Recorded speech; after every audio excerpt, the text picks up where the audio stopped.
The bank took everything: the house, the barn, the land that had been in the Johnson family for 3 generations. By 1933, 1 out of every 4 American farms had been foreclosed on. Families who had worked the soil since before the Civil War found themselves standing on the roadside with nothing but the clothes on their backs. But drive just a few miles down those same dusty roads in Pennsylvania, Ohio, or Indiana, and you'd find something remarkable. The plain-dressed Amish farmers, with their horse-drawn plows and oil lamps, somehow kept their farms. No foreclosures, no breadlines, no desperate migration to California. While modern America collapsed around them, these supposedly backward people thrived. How did a religious group that rejected electricity, automobiles, and modern banking survive when millions of Americans who embraced progress lost everything? The answer challenges everything we've been taught about economics, progress, and the American dream itself. What if the very systems we trust to protect us, banks, insurance companies, government programs, are actually what make us most vulnerable during a crisis? What if the Amish understood something fundamental about human survival that we've forgotten in our rush toward modernization? The uncomfortable truth is that the Amish didn't just get lucky during the Great Depression. They had built an entirely different economic system, one designed to withstand exactly the kind of collapse that destroyed their neighbors. And here's what should really worry us. The conditions that created the Great Depression are building again today. But this time, we're even more vulnerable than Americans were in 1929. To understand how the Amish survived when everyone else failed, we need to go back to the beginning, to the fundamental choices that separated them from mainstream American society. The Amish trace their roots to the radical Reformation of 16th-century Europe, specifically to a Swiss Anabaptist leader named Jacob Amann, who, in 1693, led a schism that created the Amish movement. These weren't just religious reformers. They were economic revolutionaries who rejected the entire structure of European feudalism and emerging capitalism. They believed that true Christian community required mutual aid, simplicity, and separation from worldly systems of power and finance. When the Amish began arriving in America in the early 1700s, settling primarily in Pennsylvania at the invitation of William Penn, they brought with them a complete economic philosophy that was already centuries old. This philosophy, encoded in their Ordnung, the unwritten rules that govern Amish life, explicitly rejected debt as a form of bondage. They had seen in Europe how debt turned free farmers into serfs, how compound interest concentrated wealth in the hands of the few while impoverishing the many. Their ancestors had been on the losing end of that system, and they were determined never to recreate it in the New World. By the 1920s, the Amish had been farming American soil for 200 years, but they might as well have been living on a different planet from their neighbors. The Roaring Twenties were transforming rural America. Tractors were replacing horses. Telephones were connecting isolated farms to distant markets. Electric lines were beginning to stretch across the countryside. Banks were eager to lend money to farmers who wanted to modernize, expand, and cash in on the agricultural boom. Land prices were soaring. Commodity prices were high. The future looked bright, and credit was the key to unlocking it. The typical American farmer in 1925 was told by everyone, bankers, government agricultural agents, even his own neighbors, that he was foolish not to borrow money to expand. The logic seemed irrefutable. If you could borrow money at 6% interest to buy land that was appreciating at 10% per year, you were essentially getting paid to borrow. If you could double your acreage with borrowed money and double your harvest with a new tractor, you could pay off the loan in just a few years and pocket the difference. Farmers who had been content with 80 acres suddenly found themselves managing 300, 400, even 1,000 acres, all financed with borrowed money. The Amish watched this transformation with deep skepticism. Their bishops preached against the dangers of debt from their plain wooden churches. Their ordnung forbade members from taking out bank loans or mortgages. When an Amish family needed to buy land, they didn't go to a bank. They went to their community. The church would organize what they called a mutual aid society, where dozens of families would contribute what they could afford. Some might give $50, others $500, to help a young couple buy their first farm. The couple would repay the community over time, without interest, as they were able. If they had a bad year, payments could be deferred. If disaster struck, the debt might be forgiven entirely. This system seemed hopelessly primitive to outside observers. How could a community of farmers possibly accumulate enough capital to finance land purchases without banks? How could they compete with neighbors who were mechanizing their operations with borrowed money? Government agricultural experts who visited Amish communities in the 1920s wrote reports describing them as quaint relics of a bygone era, destined to be swept away by the tide of progress. The Amish, for their part, continued doing what they had always done: farming with horses, saving their money, helping their neighbors, and politely declining to participate in the brave new world of modern finance. Then came October 24, 1929, Black Thursday. The stock market lost 11% of its value in a single day. By the following Tuesday, it had lost another 12%. Within weeks, the paper wealth that had fueled the roaring 20s had evaporated. But for farmers, the real catastrophe was just beginning. The stock market crash triggered a deflationary spiral that would destroy agricultural prices. When people lose their jobs and their savings, the first thing they cut is food spending. They buy cheaper food, less food, or grow their own food. Demand for agricultural products collapsed. The numbers are still shocking today. Wheat that sold for $1.25 per bushel in 1929 was selling for 33 cents by 1932. Corn fell from 81 cents to 32 cents. Hogs that brought $11.36 per 100 pounds in 1929 were worth just $3.83 3 years later. Milk prices fell by more than half. For farmers who had borrowed money based on 1929 prices, this was mathematical annihilation. Their mortgage payments stayed the same, but their income had fallen by 70% or more. A farmer who needed to sell 100 bushels of wheat to make his monthly mortgage payment in 1929 now needed to sell 300 bushels to make the same payment. But he couldn't grow 3 times as much wheat, and even if he could, there were no buyers at any price. The foreclosures began almost immediately. Banks that had been eager to lend money to farmers now had no choice but to call in their loans.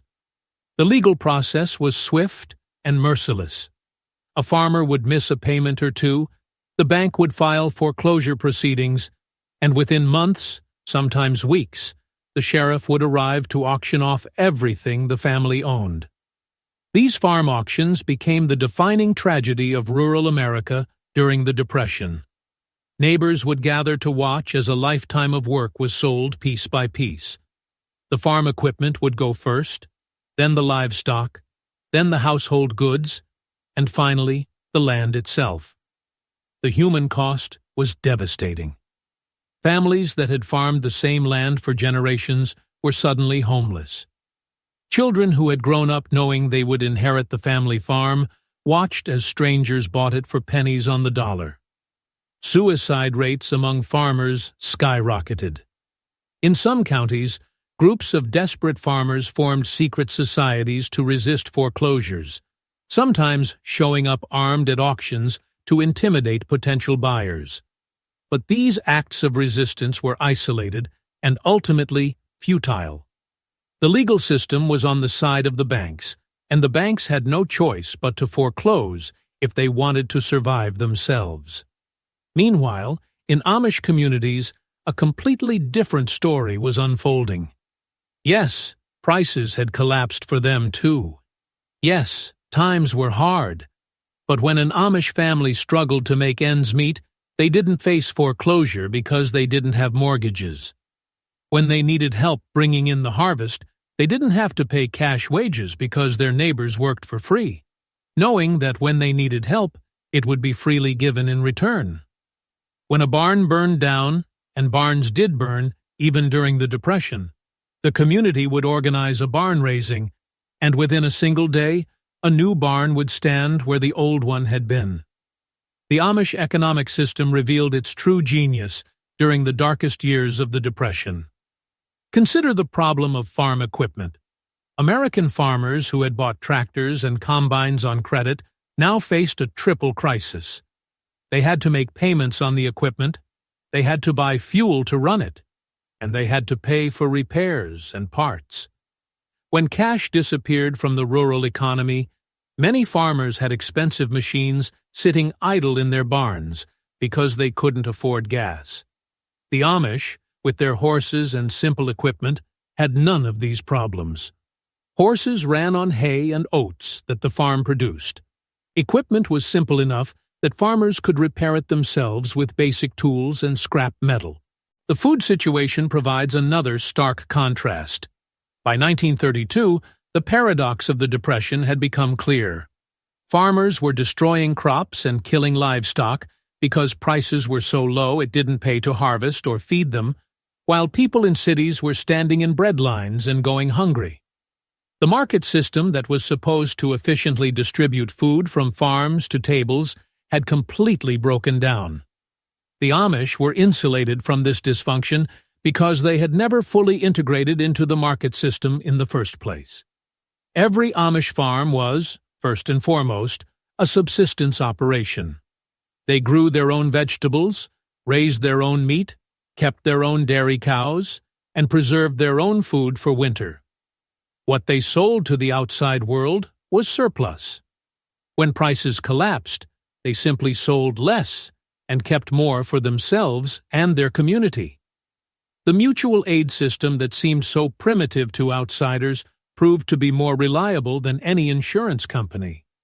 When mainstream farmers suffered losses, they filed insurance claims, only to discover that many insurance companies had failed or were refusing to pay claims. The Amish system had no such weakness.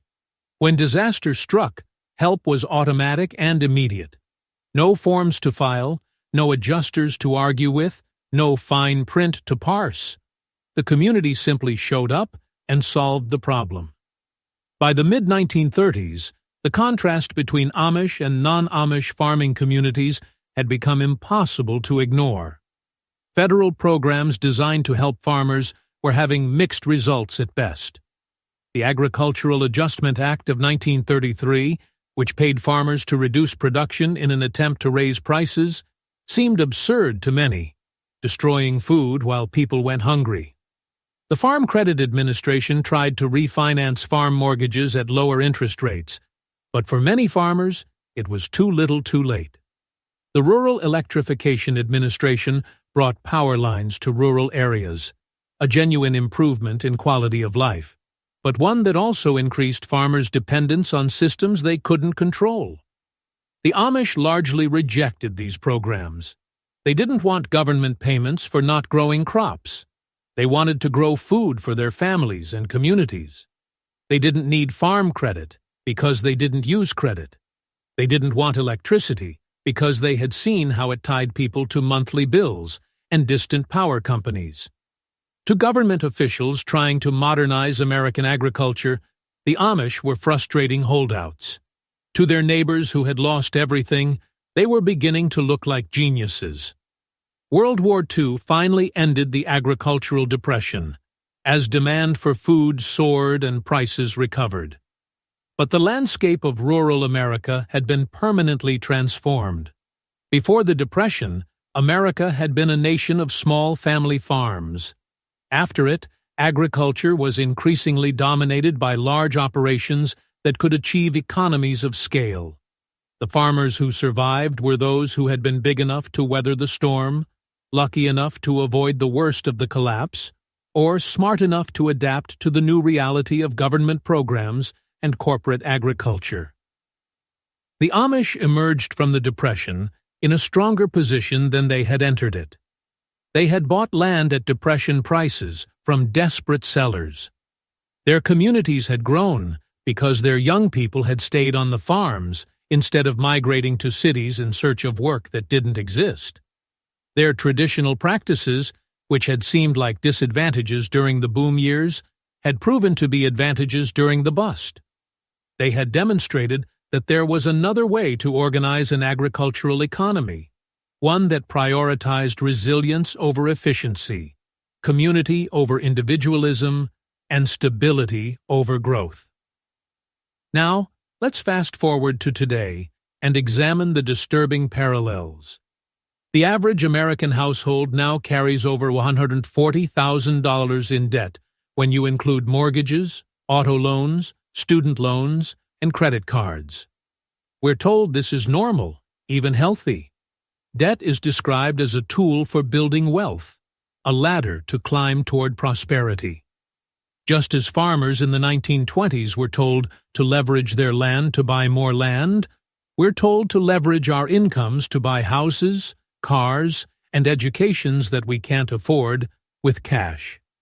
The structure of our economy has become even more fragile than it was in 1929. Supply chains stretch around the globe. A semiconductor shortage in Taiwan can shut down auto factories in Detroit. A ship stuck in the Suez Canal can delay deliveries of everything from coffee to construction equipment. We've optimized everything for efficiency when things are going well, with no slack in the system for when things go wrong. The average American has less than $5,000 in savings. 40% would struggle to cover a $400 emergency expense. We're walking on a tightrope without a net. The parallels to 1920s agriculture are exact. Just as farmers specialized in one or two cash crops to maximize income, we've specialized in narrow career paths that make us entirely dependent on single industries or even single companies. Just as farmers became dependent on complex machinery they couldn't repair themselves, we've become dependent on technology we don't understand and can't fix. Just as farmers trusted that land prices would always rise and commodity prices would remain stable, we trust that house prices will always go up and our jobs will always be there. The Amish, meanwhile, have continued to follow the same principles that saved them during the Depression. They still avoid debt. They still practice mutual aid. They still maintain diverse, subsistence-oriented farms. They still use technology they can understand and repair. Their population has doubled every 20 years, and they're buying farmland across America as mainstream farmers age out and their children move to cities. They're not getting rich by conventional measures, but they're achieving something that most Americans can only dream of: genuine security that doesn't depend on the continued functioning of complex systems they don't control. What would happen if we faced another Depression-scale crisis today? How many Americans could feed themselves if the grocery stores were empty? How many could heat their homes if the power grid failed? How many could survive even a few months without income? The answer is terrifyingly few. We've built a society that's incredibly efficient when everything works, but catastrophically fragile when anything breaks. We've traded resilience for convenience, security for comfort, independence for interdependence on systems we don't understand and can't control. The lesson of the Amish survival during the Great Depression isn't that we should all become Amish. Most people aren't going to give up electricity, cars, and modern technology. Most people aren't going to join religious communities with strict rules about dress and behavior. But the principles that allowed the Amish to survive are universal and timeless. Live below your means. Avoid debt whenever possible. Build strong relationships with your neighbors. Develop skills that don't depend on complex supply chains. Create multiple sources of food, income, and security. Save money even when everyone else is spending. Value resilience over efficiency. These principles seem almost quaint in our modern economy. We're told that saving money is foolish when inflation is eating away at its value. We're told that avoiding debt is leaving money on the table when interest rates are low. We're told that growing our own food is an inefficient use of time when we could be earning money to buy food more cheaply. We're told that knowing our neighbors is less important than building our professional networks. We're told, in essence, to trust the system. But what the Amish understood, and what we've forgotten, is that systems fail. Banks fail. Governments fail. Markets fail. Supply chains fail. The only thing that doesn't fail is human relationships built on trust, reciprocity, and genuine care for one another. The Amish survived the Great Depression not because they had better technology or smarter financial strategies, but because they had better communities. When the systems failed, they had each other. The warning signs are all around us today. Debt levels that exceed anything in history. Asset bubbles in everything from stocks to real estate to cryptocurrencies. Supply chain vulnerabilities that COVID briefly exposed, but that we've quickly forgotten. Political instability that threatens the basic functioning of government. Environmental challenges that could disrupt agriculture on a global scale. Social atomization that has left most Americans without the kind of community support that the Amish take for granted. We're standing on the edge of a cliff, convinced that we can fly because we haven't fallen yet. The Amish are standing on solid ground, watching us with the same mixture of puzzlement and concern that they felt watching their neighbors in the 1920s. They've seen this movie before. They know how it ends. So what can you do? Start small. Reduce your debt, even if it means living below the lifestyle you can technically afford. Build relationships with your neighbors, even if it feels awkward at first. Learn one practical skill that doesn't require electricity or complex supply chains. Start a garden, even if it's just herbs in a window box. Save money, even if it's just $50 a month. These might seem like tiny, insignificant actions in the face of massive systemic risks. But remember, the Amish didn't survive the Great Depression through one grand gesture. They survived through thousands of small decisions made every day for decades before the crisis hit. The question isn't whether another crisis will come. History tells us that crises are inevitable. The question is whether you'll be ready when it arrives. Will you be standing on the solid ground of genuine community and self-reliance, or will you be teetering on the edge of a cliff made of debt and dependence? The Amish made their choice centuries ago, and that choice saved them when everyone else was falling. What choice will you make today?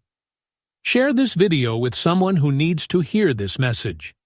Subscribe if you want to learn more about the hidden lessons of history that can prepare us for an uncertain future.